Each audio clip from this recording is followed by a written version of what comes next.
Hey guys, welcome back to this video again. Today we are starting cyber security. It is the first class. Let me tell you, if you are new to this channel, what you will get in this channel. So I have already uploaded AI playlist. I have already uploaded Python playlist, and this is the first class that I'm starting with cyber security.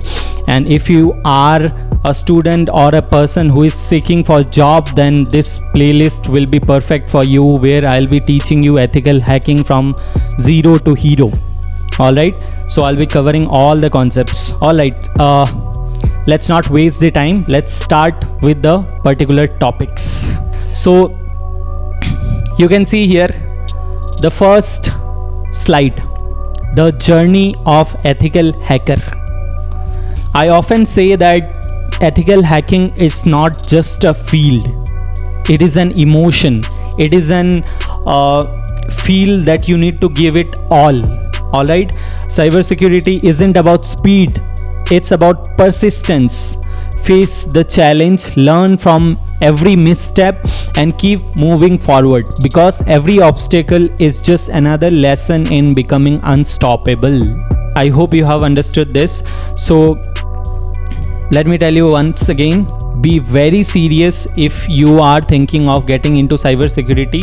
Be very focused and have persistence. That's the only thing that will help you, and you need to analyze each and every step, because in the process, while learning ethical hacking or cybersecurity, there are chances that you might do some illegal things. Alright, so you need to be very careful what steps you are taking one by one, what steps, and analyze it, and then keep moving forward. Alright, let's start with our first series.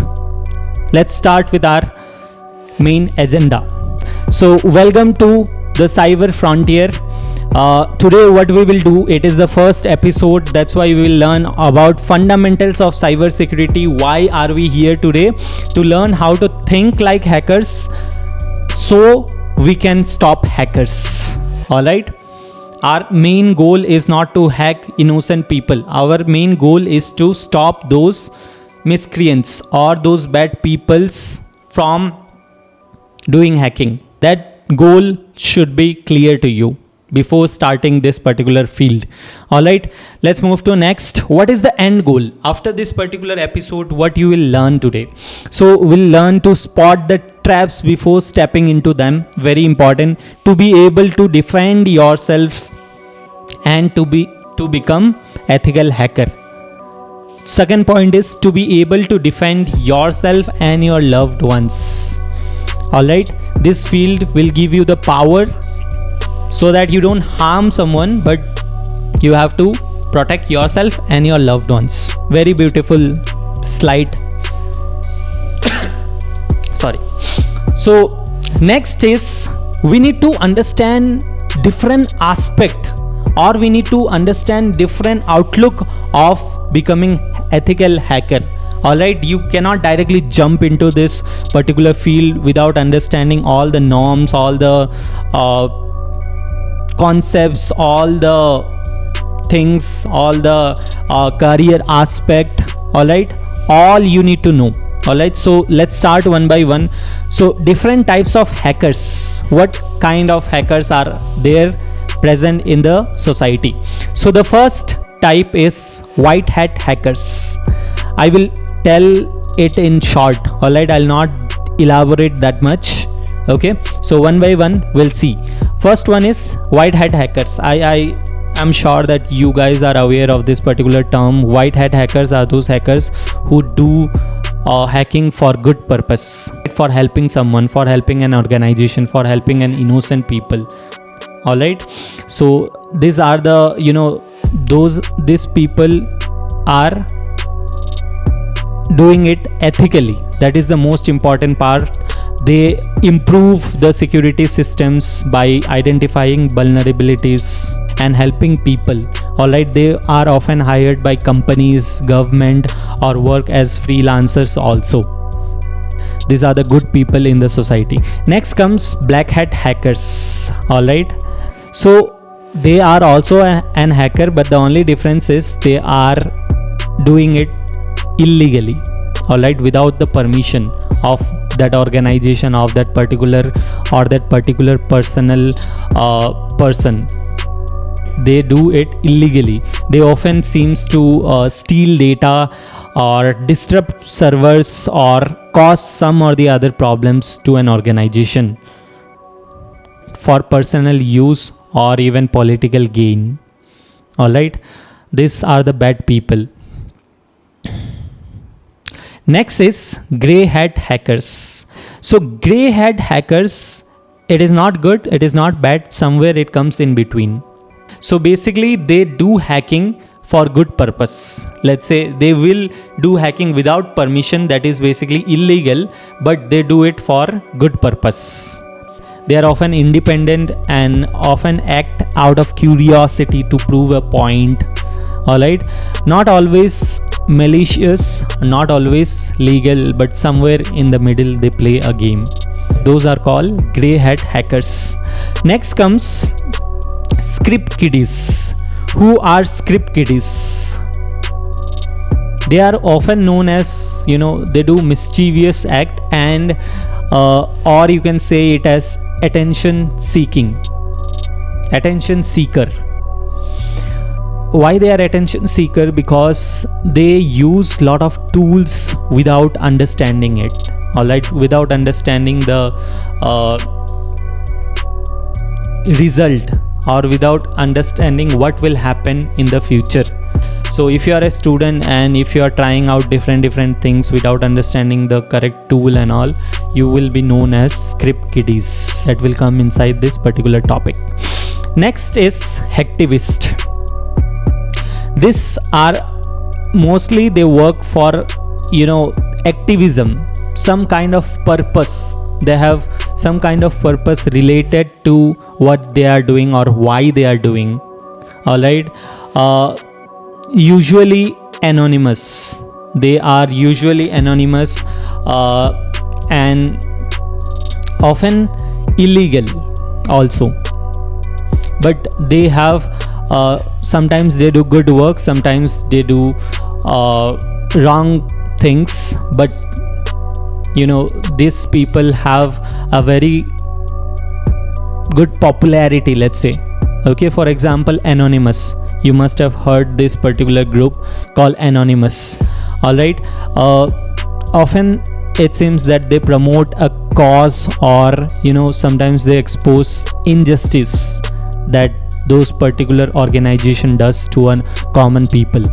So these are the people who fight for some cause. All right, they are the group of people who fight for their own rights.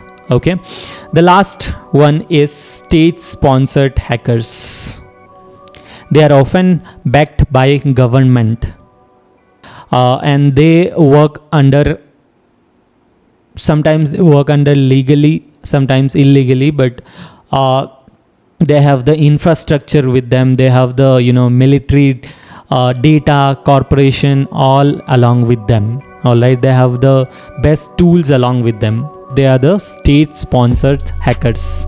Let's say they are the hackers who work for government, in simple words.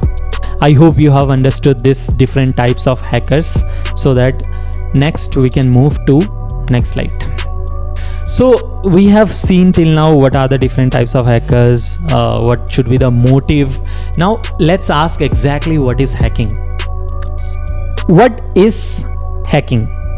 So in simple terms, again, this hacking concept have lot of terminology, lot of concepts, different concepts for different people, but I would say this is simple curiosity.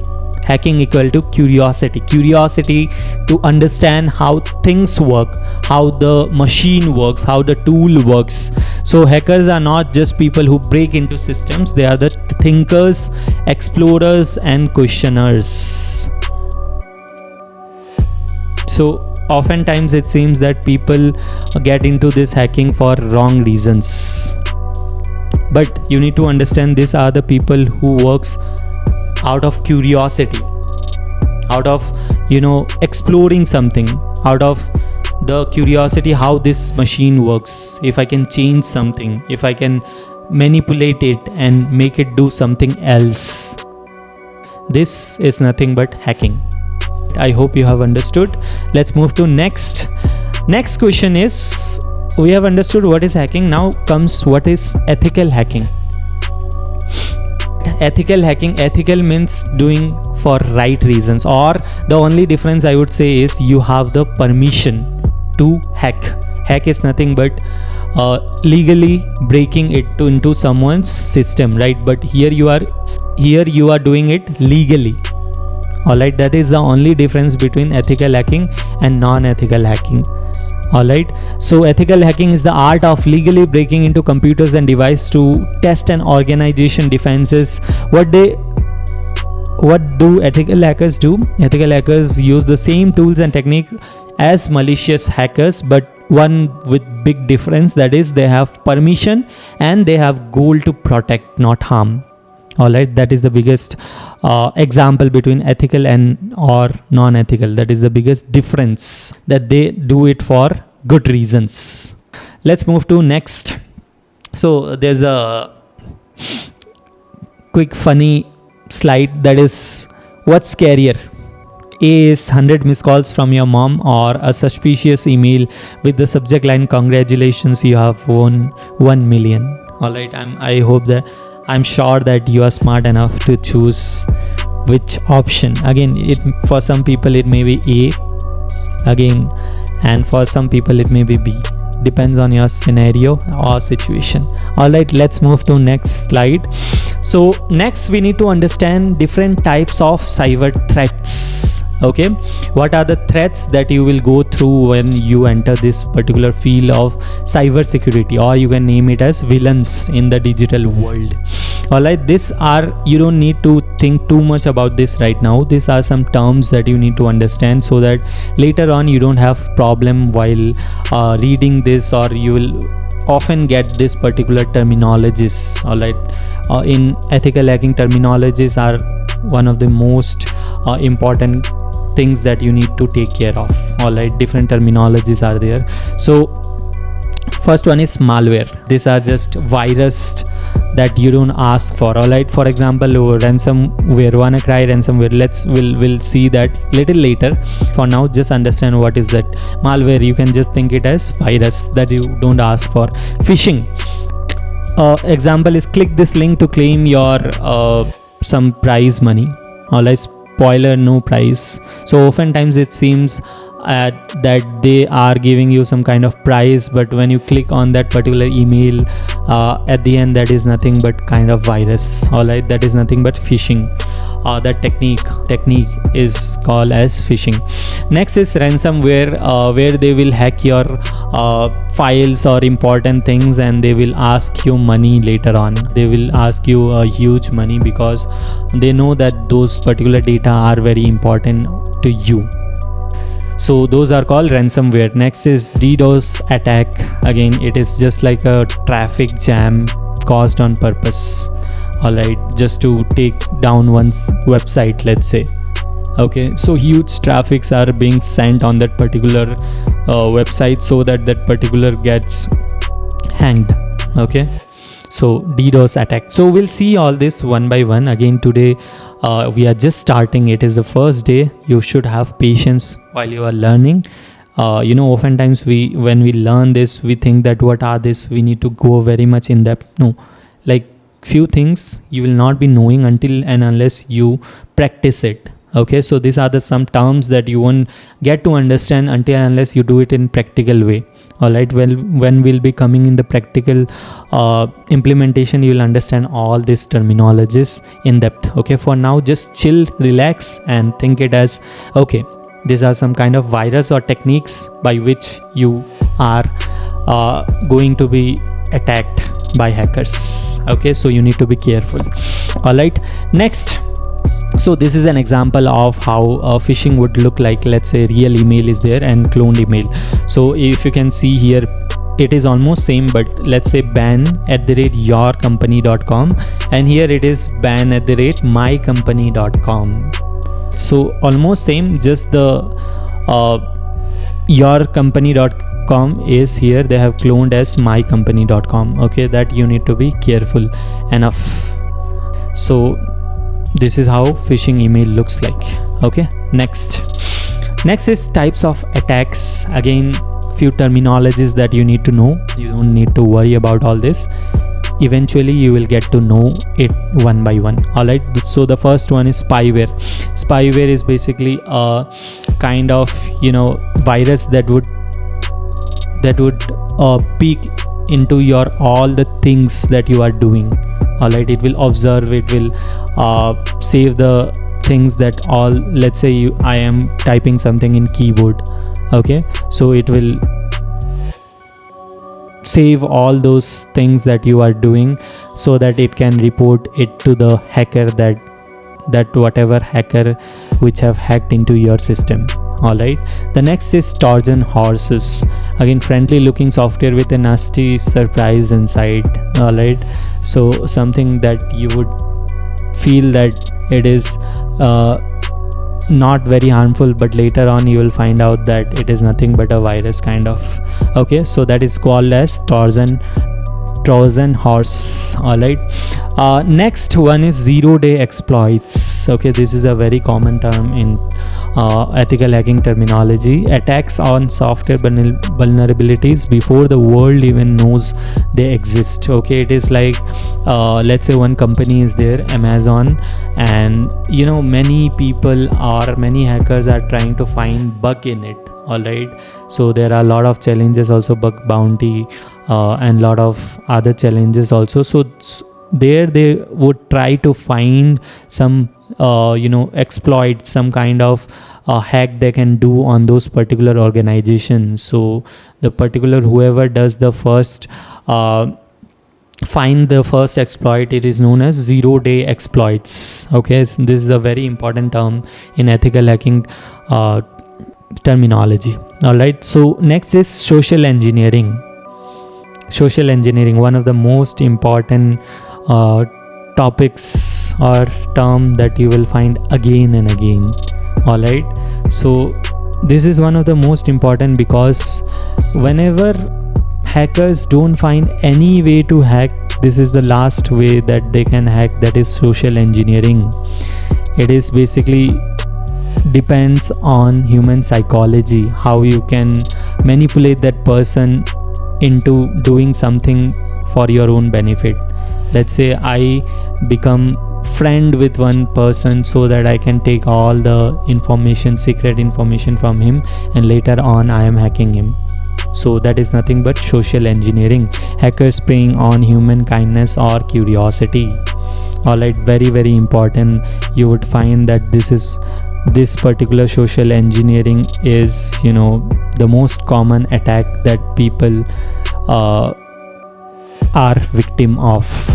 okay, all right, so the next is real world examples of cyber attacks. You can just go through in the Google what is WannaCry ransomware, Yahoo data breach, SolarWinds attack. Let me just show you one of them, how to do exactly, how to find out the information. WannaCry ransomware. So what you can do is WannaCry ransomware, you just search it in the Google and you'll find some Wikipedia, let's say, and or let's say this one.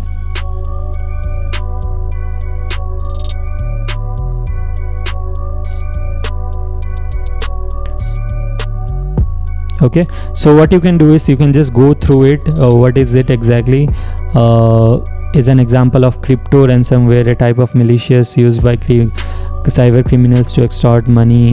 So this is how you do case study. okay, so you need to do a lot of case study, by which what kind of attack was it, how it was done, what was the psychology behind it. So if you are a hacker, you need to do all this case study. okay, very very important, and you need to make it as a habit that you need to do the case study. all right, so you can just go through it and you can read it, take some time and go through each and every details. all right, that is how you do case study.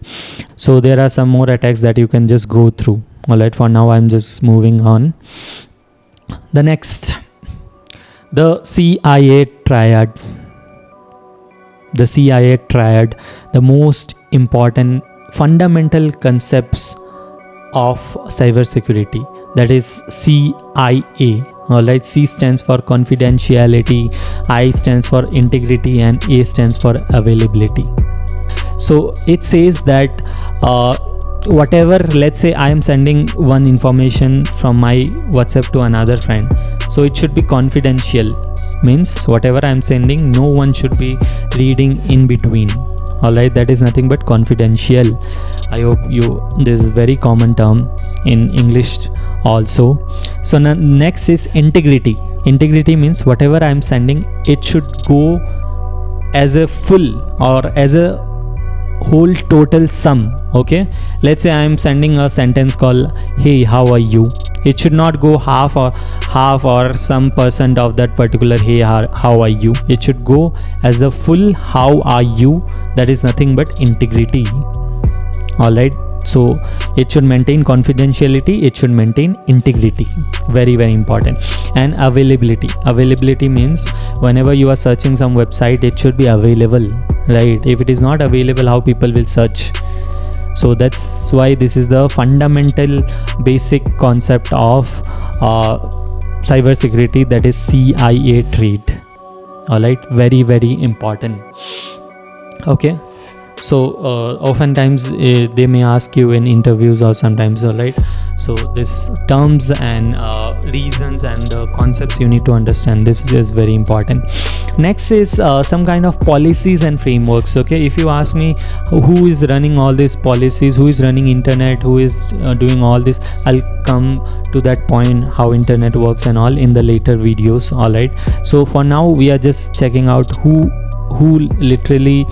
is controlling all these rules, what protocols, what kind of protocols, how internet works. So there are some organizations, or like some frameworks that needs to be followed.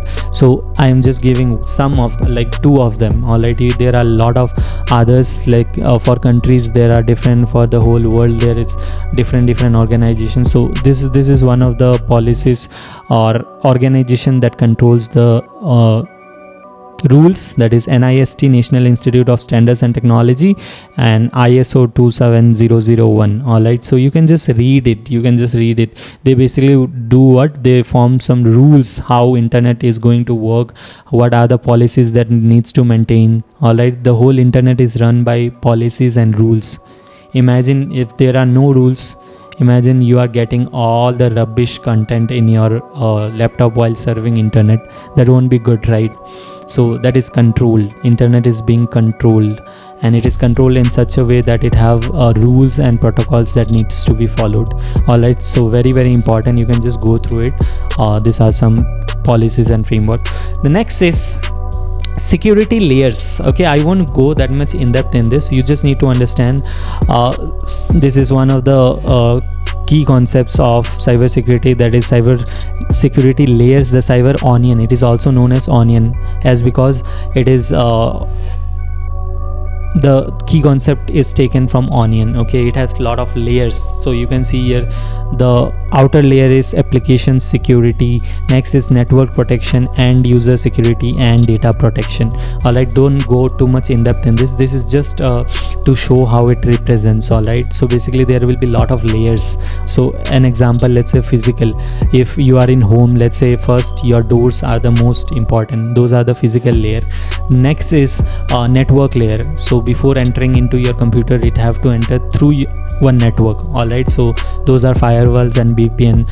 Then it needs to enter your system. Alright, system, let's say you have one password, so you need to keep a strong password. After that you need to enter it into application. So just like that, there are some layers. Those are known as the cyber onion security layer. Alright, this is just for understanding.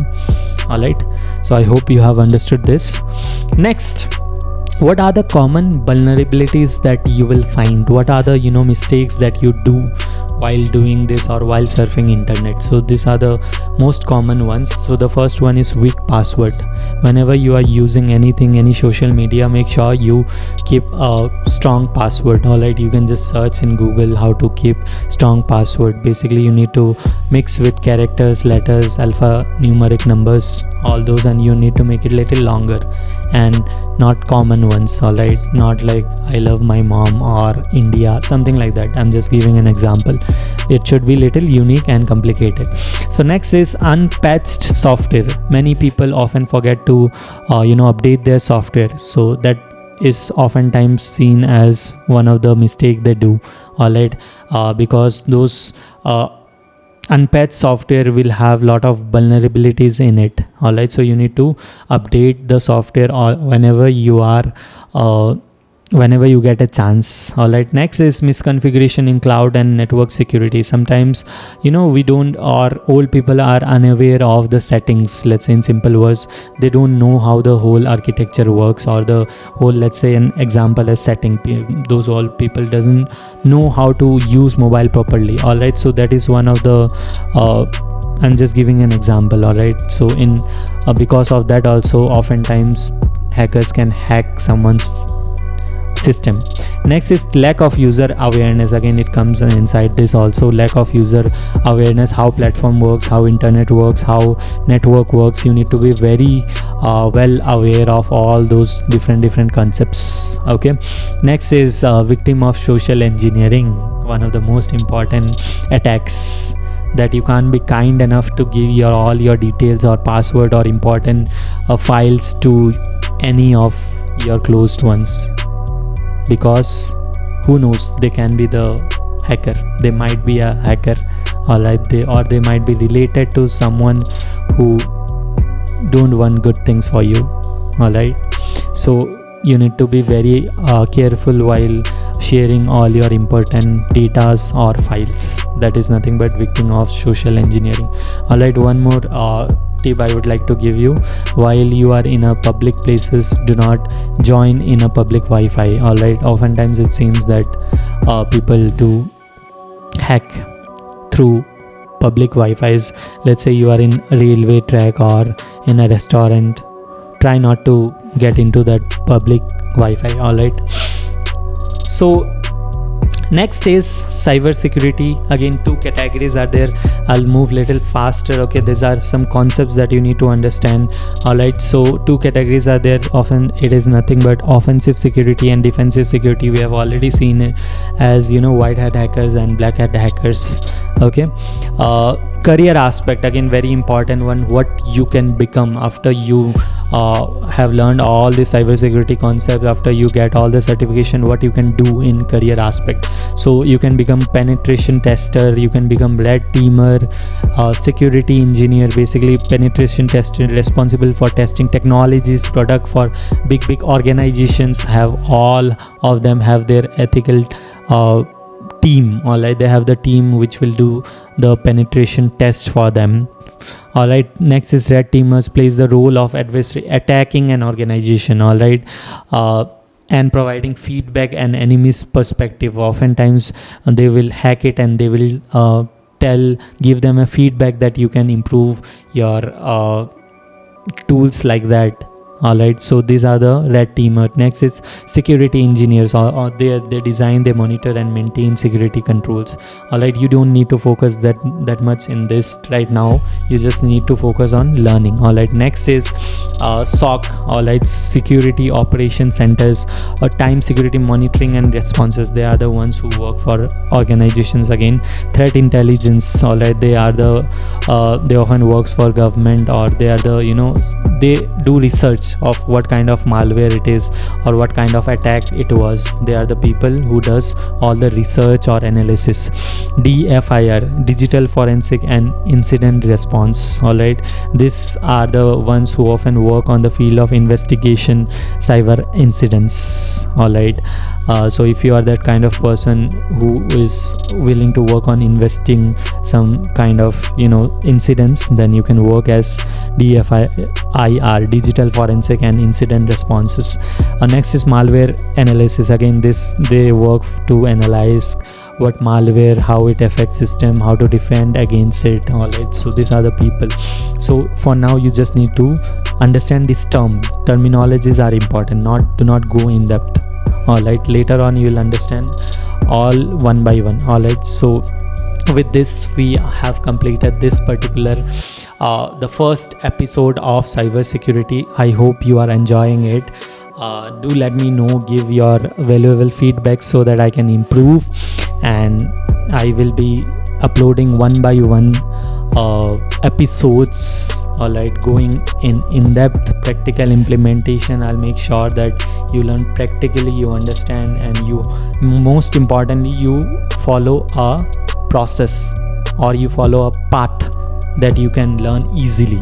All right, the mistake that people do is they try to learn without following a path, proper roadmap. All right, so I'm going to make sure that you have a proper roadmap with you so that you can go step by step and you won't feel it as difficult. All right, so with that, thank you for watching this video. I will meet you in the next episode. Thank you.